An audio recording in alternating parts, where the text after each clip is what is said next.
kasih Bu Francisca. Yang pertama-tama, Bismillahirrahmanirrahim. Assalamualaikum warahmatullahi wabarakatuh. Waalaikumsalam warahmatullahi wabarakatuh. Waalaikumsalam. Ibu Francisca, Pak Anto, terima kasih waktu yang diberikan pada saya untuk siang hari ini. Selanjutnya untuk Mbak Esther Lero, saya ucapkan selamat sudah sampai tahap ini, sudah selesai melakukan penyusunan hasil penelitian yang sudah dilakukan.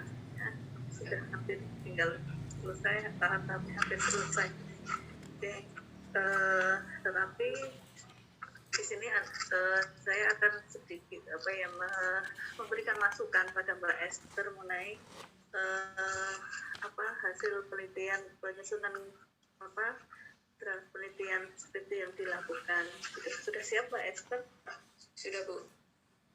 Oke. Mbak Esther, di sini kita masuk ke bab 1 terlebih dahulu, gitu. Di ini di paragraf ketiga, untuk di pendahuluan di paragraf ketiga Mbak Esther itu dituliskan peraturan yang ditetapkan oleh pemerintah, yaitu memakai masker, mencuci tangan, dan menjaga jarak. Ya, ini itu kan sebelumnya di atasnya itu kan membahas mengenai corona gitu kan. Kemudian tiba-tiba peraturan yang ditetapkan gitu kan. Nah, peraturan ini apakah sudah tertulis? Peraturan itu kan namanya regulasi, itu adalah undang-undang atau surat edaran, peraturan dari kementerian atau apa, itu adalah peraturan dari pemerintah gitu kan. Nah, ini sebenarnya himbauan, aturan atau apa, mengenai apa gitu. Ini ada menurut Safel Derpati di sini Anggraini dan Safitri ini ada apakah peraturan ataukah himbauan atau apa menurut Mbak Esther? Karena di sini kan dari membahas COVID, kemudian peraturan pemerintah itu memakai masker, mencuci tangan. Nah, ini peraturan mengenai apa? Seperti itu apa yang ditambah dari Mbak Esther? Jadi baik Bu, izin menjawab. Di sini saya menjelaskan tentang peraturan pemerintah Bu. Ya, peraturan mengenai apa? Mengenai COVID-19.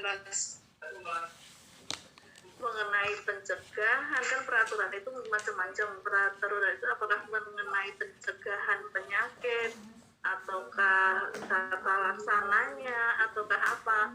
Peraturan itu kan ada yang namanya peraturan pemerintah itu kan ada grade-nya ya, yang namanya undang-undang, kemudian ada kepres, perpres, terus kemudian peraturan kementerian dan sebagainya. Kira-kira Mbak Esther ada rujukan nggak di sini peraturan yang mana ini? Ataukah hanya himbauan saja seperti itu?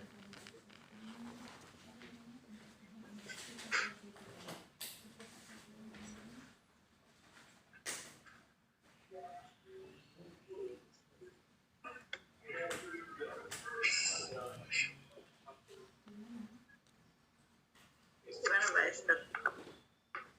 Ini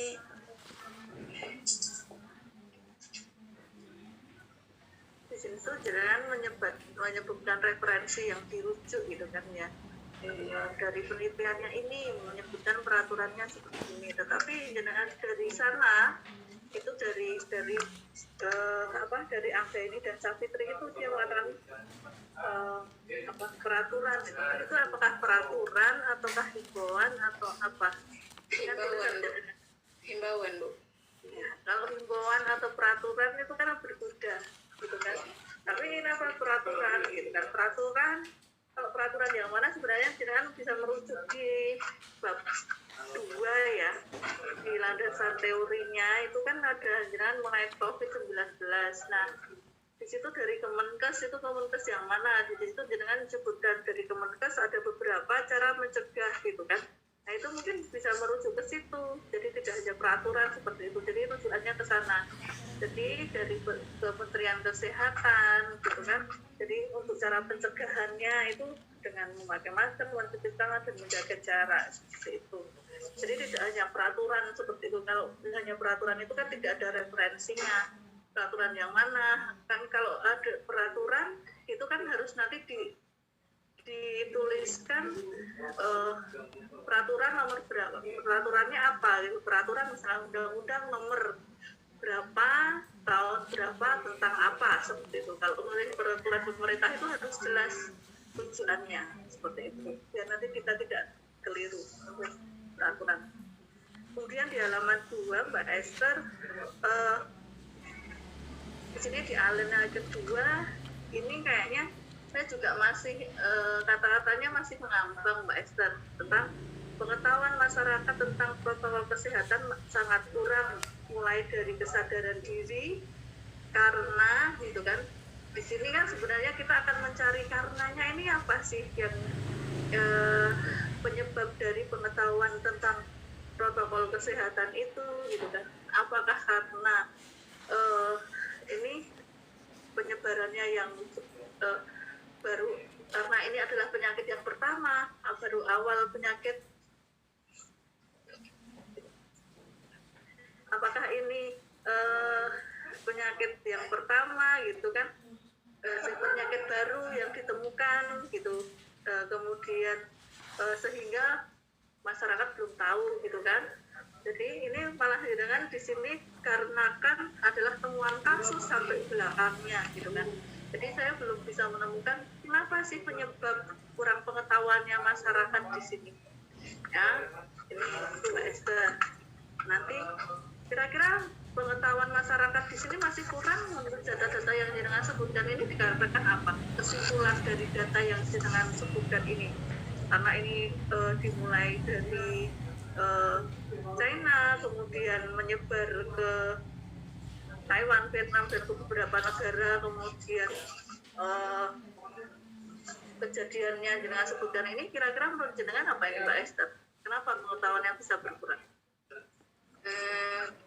Pengetahuan masyarakat bisa berkurang karena sebenarnya pemerintah sudah menerapkan tentang protokol kesehatan, tetapi kebanyakan masyarakat tidak tahu penyebaran COVID-19 itu seperti apa, dan banyak juga masyarakat yang tidak percaya adanya COVID-19. Nah, misalnya dapat data seperti itu dicantumkan, nanti dari mana asal data-datanya seperti itu dicantumkan dalam ini Mbak, itu kan dikarenakan apa, ini kan masih ngambang, karenanya apa langsung banyak sekali data-data tentang COVID-19, tetapi untuk penyebab dari kurang pengetahuannya ini dari Mbak Esther untuk memperkuat latar belakang ini belum ada seperti itu malahan. Itu ya Mbak Esther ya. Ya Bu. Ya, kemudian di halaman keempat di alinea yang kedua dan ketiga itu ada pengulangan informasi mengenai kejadian COVID-19 di Kabupaten Sleman. Itu kan sama toh, di alinea pertama dan ketiga itu sama infonya. Jadi tidak perlu dituliskan lagi karena itu ada repetisi.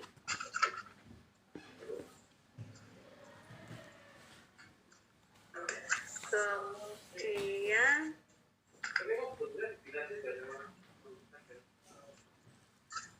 itu begini, kalau untuk yang di masuk ke dua latar belakang untuk masalah sudah pengetahuan tentang COVID. Ya, nanti masalah tentang COVID keseluruhan ya di sini ya. Ya, untuk tujuannya. ya. Pelaksanaan dan sebagainya. Kemudian untuk ditinjau teori untuk di halaman 13 nanti untuk penulisannya nanti mohon disesuaikan, kalau harus menjorok lebih ke kanan ke dalam nanti menjorok lagi ke dalam. Kemudian penulisan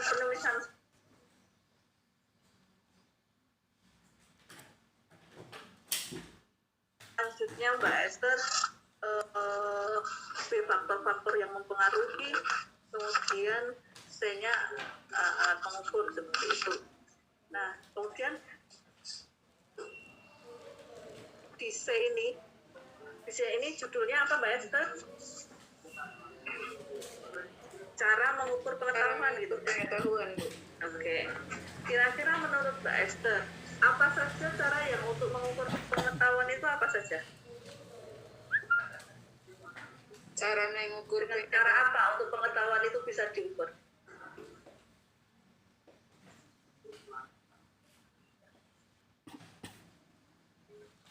dengan pengetahuan diukur itu dengan cara ini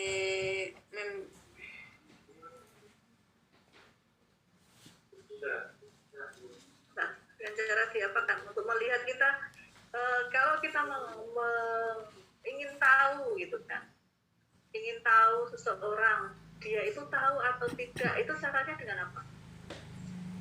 dengan membagi kuesioner, ini responden mengisi kuesioner dan sesuaikan dengan hasil perhitungan ya Bu.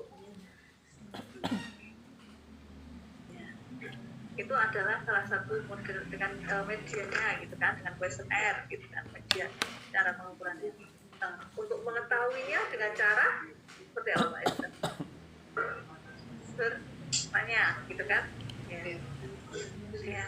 Kemudian yang di sini kira-kira Mbak Esther, nanti kan judulnya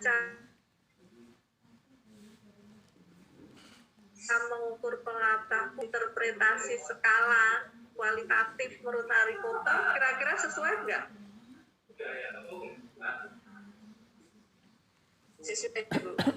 Sesuai. Jadi yang pengetahuan ini dapat diketahui dan diinterpretasikan dengan skala kualitatif baik. Berarti untuk mengukur pengetahuan itu nanti ya mungkin kata-katanya bukan cara. Kalau cara itu metode untuk melihat gitu kan, untuk melihat, iya nggak? Iya Bu. Melihatnya dengan seperti apa? Kalau ini kan sudah hasilnya baik, cukup, kurang, seperti itu toh? Iya Bu. Apakah itu cara menurut Mbak Esther? Apakah itu suatu cara?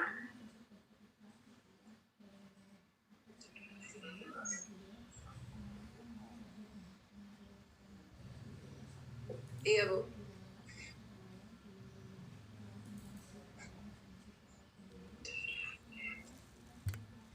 Apakah itu bukan hasil interpretasi? Ataukah cara mengukur pengetahuan menurut Mbak? Sebetulnya kira-kira apa yang tetap?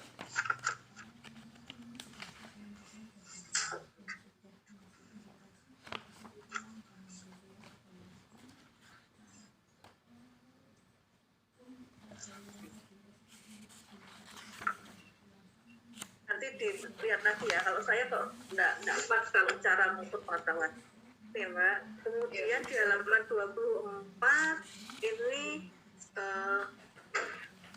pengetahuan ini tiba-tiba untuk yang kepatuhan gitu kan, ada kata-kata menurut Peustin itu mohon nanti ditulis tahunnya kapan.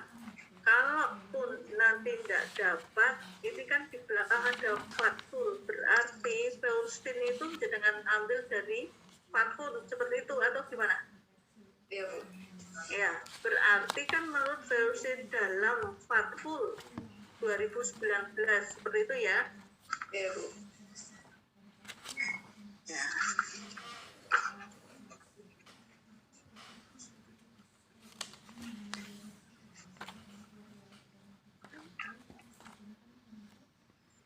Kemudian saya itu masih bingung dengan protokol kesehatan, kepatuhan. Ini aspek kepatuhan itu masih masuk dalam kepatuhan ya. Kepatuhan masyarakat. Kemudian protokol kesehatan masuk dalam subbagian kepatuhan atau apa? Masuk, Bu. Masuk sendiri, masuk dalam kepatuhan, masuk dalam kepatuhan sendiri, ataukah ini loh, saya tuh bingung dengan penomoran jenengan. Kan ini landasan teori yang pertama kepatuhan, yang kedua itu yang pertama pengetahuan, yang kedua itu kepatuhan. Terus kemudian yang diambil lagi tiba-tiba ada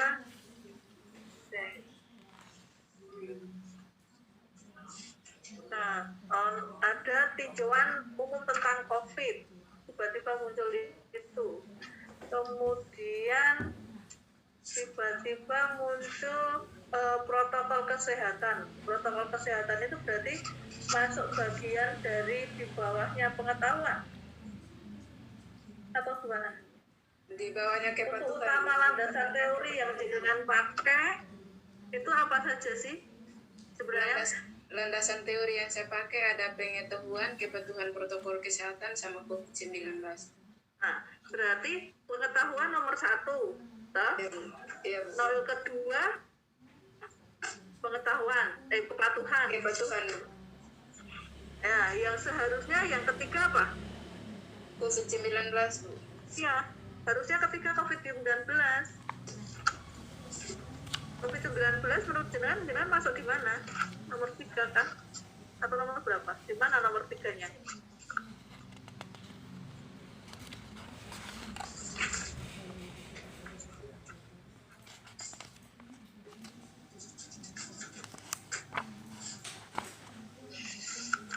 Ada nomor 3?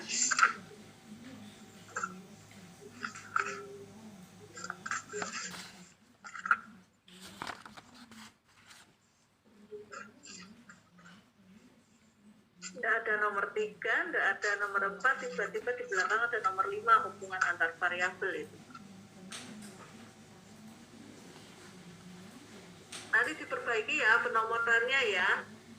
Dan yang menurut saya protokol kesehatan prokes itu nanti masuk ke di bagian COVID-19. Tapi nanti juga dilihat kalau memang mau menulis protokol kesehatan, apakah itu bukan bagian dari pencegahan COVID-19, tidak masuk ke bab sendiri seperti itu. Ya, nanti kemudian sumber-sumbernya nanti dilihat lagi, masih banyak sekali dari sini yang belum sumbernya belum bisa belum dituliskan seperti itu. Ya Mbak Esther ya. Iya, Bu. Ya. Oke. Kemudian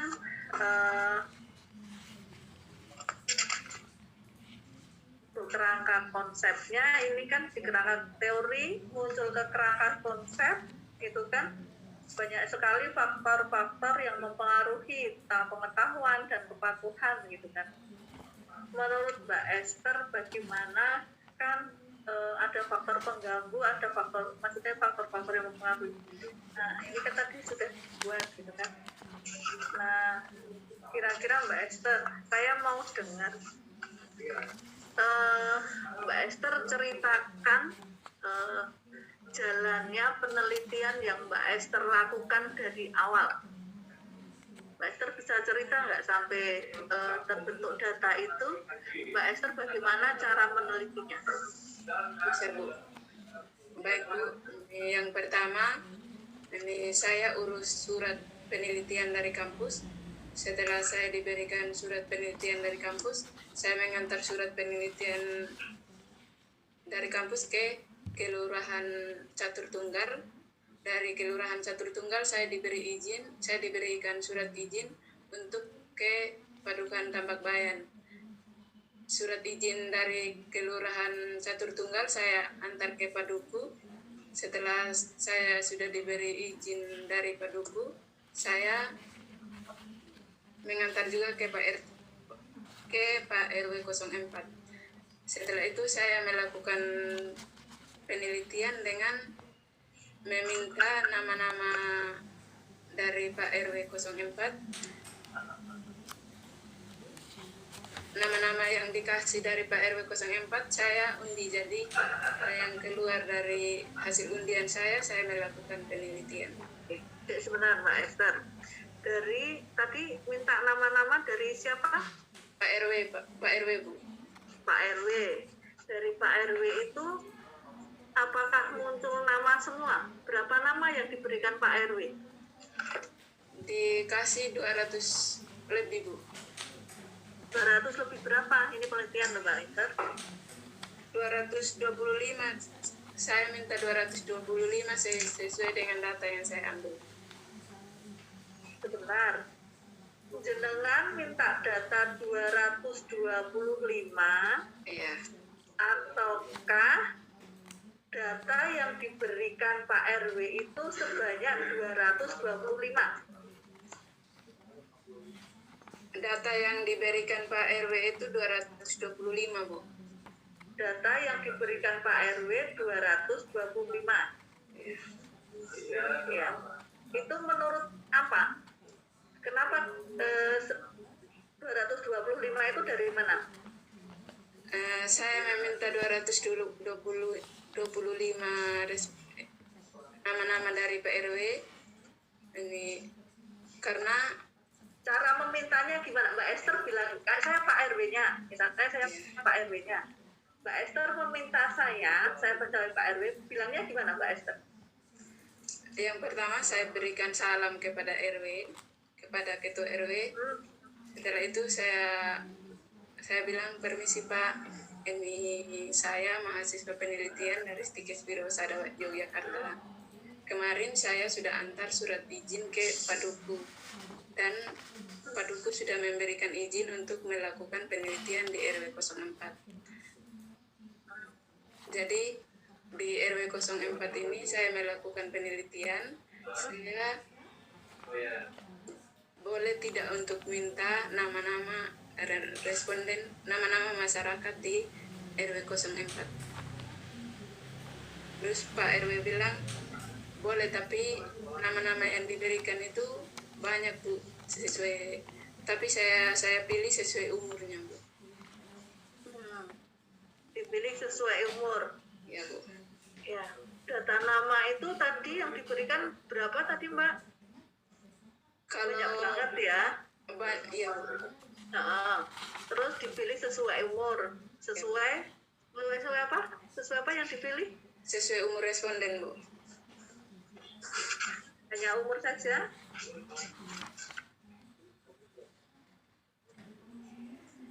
Ya, sesuai umurnya. Jumlahnya 225 semuanya. Iya Bu. Ya. Kalau yang dikasih PRW lebih, tapi kemarin saya minta sesuai umurnya itu, jadi saya pilih sendiri Bu. Memilih sendiri 225. Iya Bu, sesuai umur. Terus itu dengan di tiap-tiap RT ya? Iya Bu. Ya. Di tiap-tiap RT itu jumlahnya sama semua Mbak? Tidak Bu. Yang sesuai umur itu sama semua? Tidak Bu. Berapa? Tidak. Di RT 11 berapa jumlahnya? Di RT 11 saya ambil 15 orang, RT 12 saya ambil 18 orang. Sebentar. Jumlah penduduk tadi yang sesuai kriteria di antara umur 25 sampai 40 tahun di masing-masing RT, jumlahnya semua sama? Tidak Bu, beda. Ya. Jangan punya datanya enggak? Bawa datanya enggak? Di RT 11 itu jumlah penduduknya yang berumur 25 sampai 40 tahun itu berapa? Maaf Bu, mau izin ambil kertas sebentar Bu. Boleh.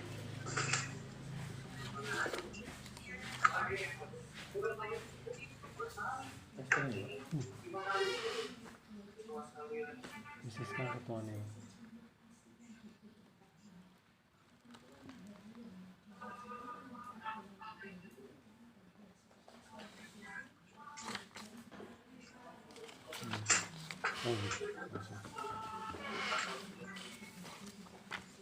Ya, Mbak Esther. Tanggal 11, RT 11, berapa jumlah penduduk yang berumur 12, yang umur 25 sampai 40 tahun? Ada 65, Bu. 65 yang berumur itu ya 25 sampai 40 tahun. Ya, Terus kemudian di RT 12 RT 12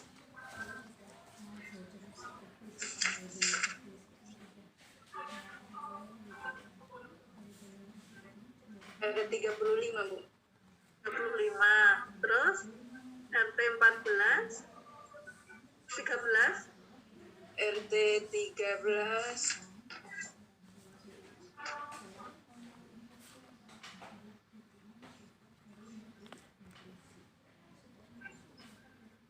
30, Bu. 30. Terus RT 14 RT 14 ada 40, 40 41. 41. Terus RT 15 RT 15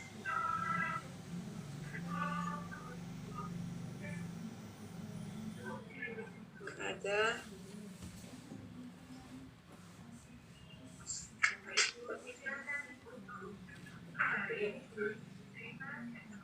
60,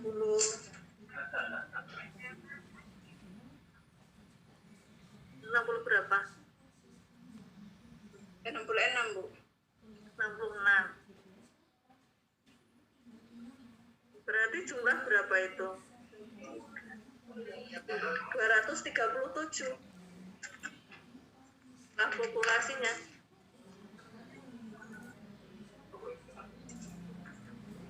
Bukan 225. Kalau seperti yang disebutkan tadi, RT 11 ada 65, kemudian RT 12 ada 35, RT 14 ada 30, RT 4 ada RT 4 13 30, 14 15 16 itu 231, Mbak Esther.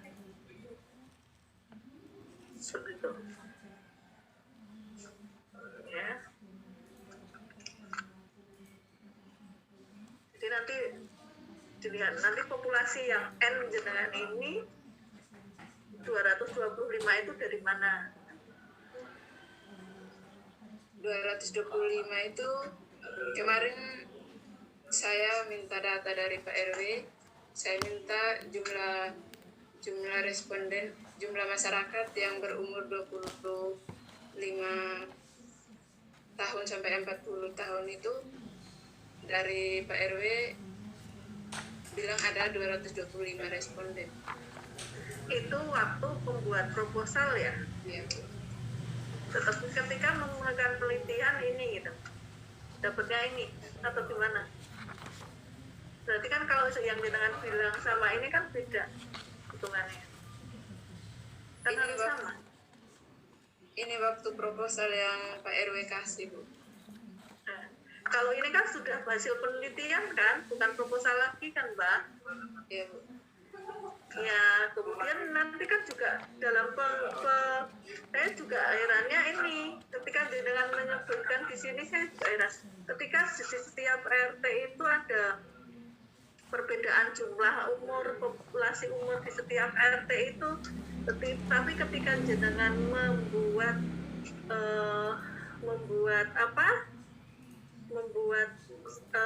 sampel, jumlah sampel tiap-tiap RT ini jenengan populasi di setiap RT jenengan samakan semua, padahal kan datanya beda. Di RT 11 itu ada 65, jenengan cuma 45. Jadi besar kecilnya sampel harus disesuaikan dengan besar kecilnya populasi, Mbak. Itu. Di masing-masing RT berarti ya harus berbeda gitu. Untuk pengukurannya. Itu ya. Kalau angka 45 ini diambil dari mana? Di halaman 48 ini. Yang ambil masing-masing RT ini 45. Saya bagi Bu semua populasi. Rumusnya ini kan sudah ada rumusnya, atau Iya Bu. jenengan juga punya data bagi sendiri. Padahal jenengan kan punya data untuk masing-masing RT jumlahnya berapa. Rumusnya di sini kan jelas kok bunyinya Mbak. Jumlah sampel tiap RT sama dengan jumlah sampel dibagi jumlah populasi dikalikan jumlah populasi tiap RT. Dan jenengan kan punya tiap RT berapa jumlahnya, bukan dibagi seperti itu, Mbak. Nah, ya kira-kira berarti kalau seperti ini apakah mewakili untuk mengisi tiap-tiap RT atau tidak, kan belum pas untuk mewakilinya. Oke. Bab 3 mengenai ini Mbak, saya lihat tadi. Kayaknya kemarin sudah kita bahas nih ya. Nah, untuk yang di halaman 50 waktu ujian proposal kayaknya sudah saya bahas ini, tetapi kok kayaknya tidak berubah ketika ini ada baik cukup untuk kategori pengetahuan pengetahuan dan kepatuhan nih.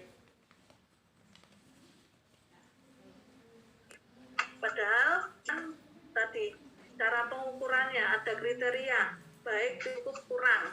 Nah ini di kriteria di definisi operasional jenengan hanya cukup baik saja, tidak ada kurangnya.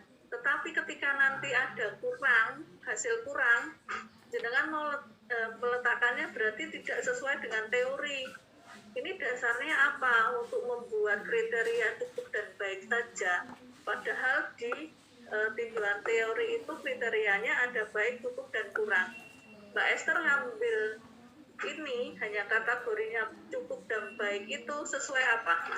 Baik Bu, jadi kemarin saya melakukan penelitian, jadi responden itu tidak ada yang menjawab kurang dari hasil olah data saya juga. Ternyata hasil kurangnya itu tidak keluar Bu, karena responden yang menjawab kurang tidak ada Bu. Mbak Esther, bab 3 itu isinya apa sih?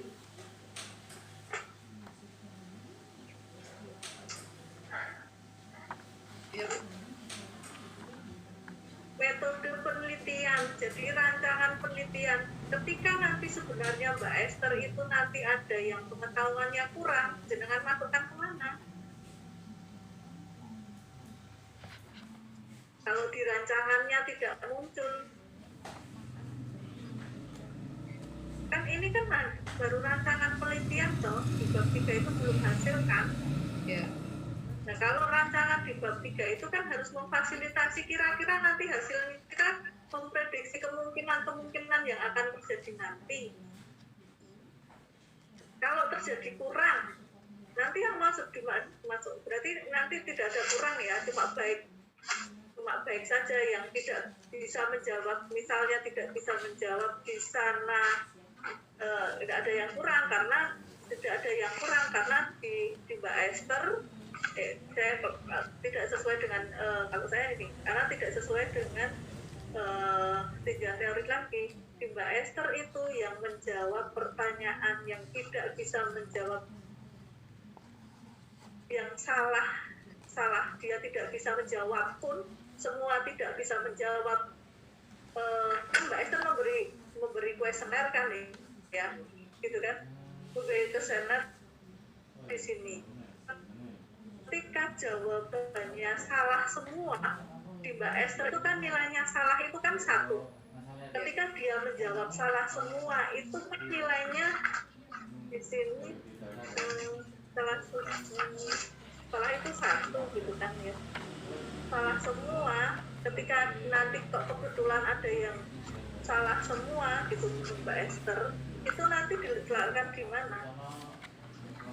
Senang penelitiannya Mbak Esther, ini ada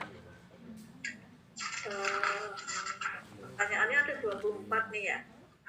Ketika jawabannya salah semua, pasiennya gitu kan, respondennya menjawab salah semua, menurut Mbak Esther nanti dia menjadi apa?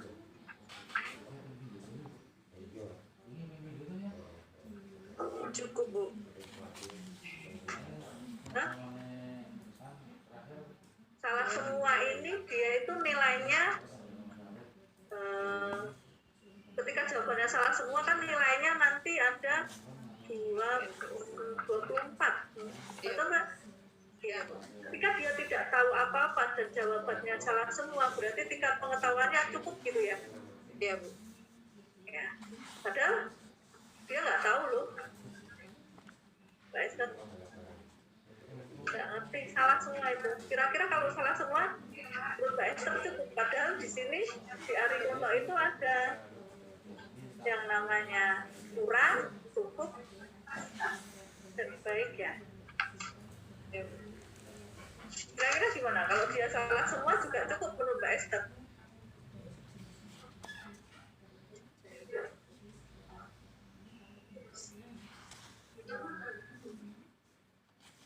Padahal di situ jelas di tujuan teori Mbak Esther. Kalau segini persen dia kurang, sekian persen dia cukup, sekian persen dia baik. Oke, yang lainnya.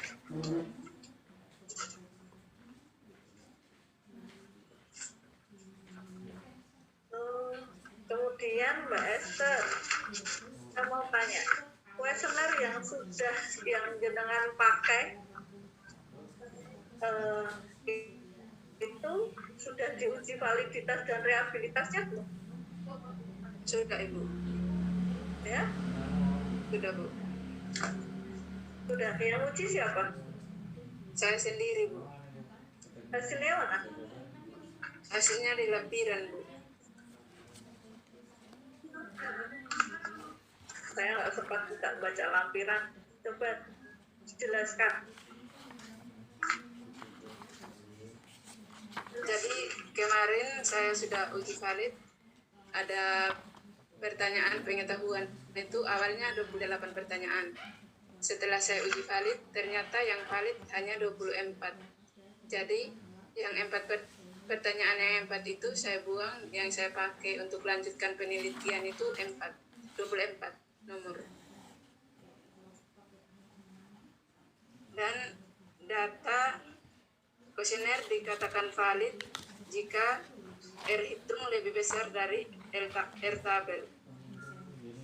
Mbak Esther, jenengan menguji validitas dan rehabilitasnya di mana? Di Pedukuhan Janti Bu. Pedukuhan Janti. Ya Ibu. Tapi jenengan bilang di halaman 55, penelitian ini uji keandalan dilakukan di RW 4 Pedukuhan Tambabayan. Berarti sesuai dengan yang jenengan teliti atau di Janti? Di Janti kemarin Bu.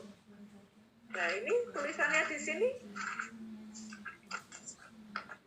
hasilnya nanti dituliskan di bab 3 ini, diuji validitas dan rehabilitas. Hasil dari uji validitas harusnya dimasukkan ke situ.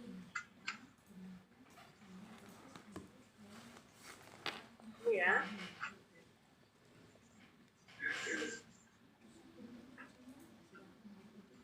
Oke Mbak Esther, masuk ke uji validitas hasilnya itu. Kemudian saya agak tergelitik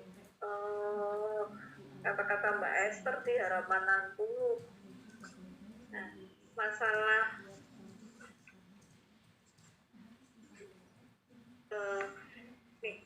etika yang harus diperhatikan antara lain adalah lembar persetujuan tanpa nama dan kerahasiaan. Ya, itu. Menurut jenengan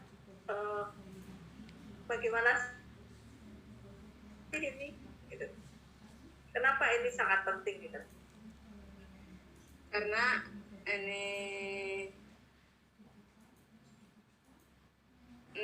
karena nama pasien itu bersifat kerahasiaan Bu.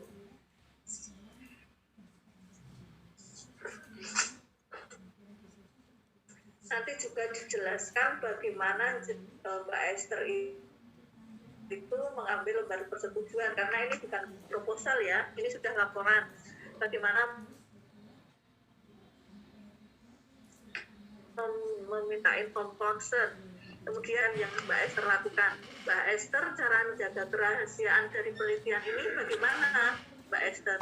Jadi untuk lembar persetujuan itu saya hanya menggunakan untuk nama pasien, untuk nama responden saya hanya menggunakan inisial Bu, inisial nama. Terus setelah itu? Terus untuk persetujuannya itu yang di bagian persetujuan responden untuk tanda tangan responden itu juga menggunakan inisial responden. Datanya seperti apa? Hasil datanya untuk melindungi kerahasiaan data dengan apakah? Kuesionernya sekarang masih ada? Masih Bu. Diletakkan di mana? Di halaman. Dengan simpan di mana sekarang kuesionernya? Masih ada di sini Bu. Cara menyimpannya di mana?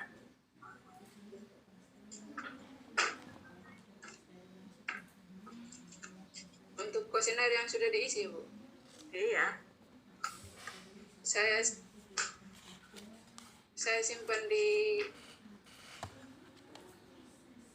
laci meja Bu. Itu sebenarnya salah satu untuk penjagaan kerahasiaan ya. Dia masuk ke bab 4 untuk pembahasan Mbak Esther, untuk pembahasan di sini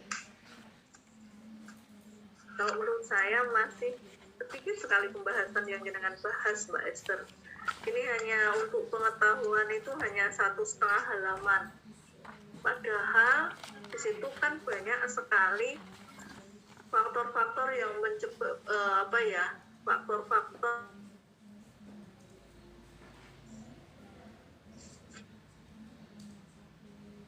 yang untuk faktor yang mempengaruhi itu, misalnya nanti itu kan ada faktor internal, eksternal yang membuat pengetahuan yang apa. Nah itu di situ kan seperti tadi jenengan lihat kalau mau membahas itu jenengan lihat kerangka teorinya jenengan gitu kan, kerangka teorinya Mbak Esther di situ. Jadi nanti bisa dilihat apakah misalnya di faktor eksternalnya ada informasi enggak di RT 4 RW 4 ini, informasi mengenai COVID yang bisa diakses oleh masyarakat ada enggak. Kemudian lingkungannya, dia di lingkungannya itu memberikan penyuluhan atau apa, kemudian dari pekerjaan.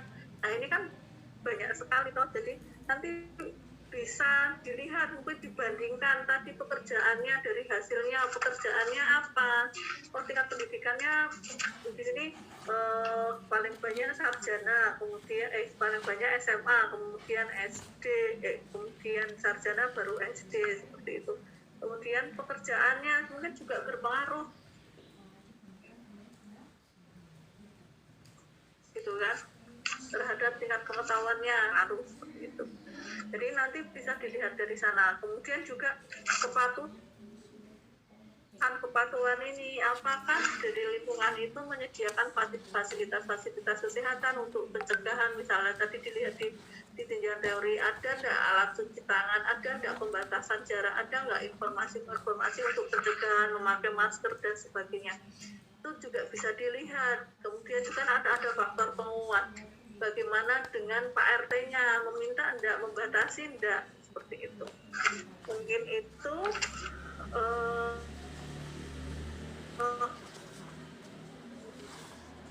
lihat dari pembahasan ini, melihat dari karena ini jenengan melihat ini adalah disarannya ini adalah suatu tadi saya baca adalah ini adalah salah satu keperawatan komunitas, kan berarti nanti bisa dilihat banyak tadi di komunitas itu ada support sistem dari mereka itu untuk bisa menegakkan protokol kesehatan ini. Kemudian nanti bisa masuk ke saran kalau misalnya kurang informasinya sehingga masyarakatnya tidak patuh dan sebagainya, atau patuh gitu kan.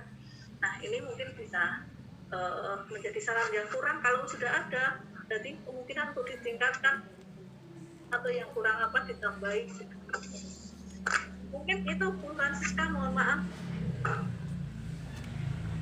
Ya, halo Esther, bisa dengar?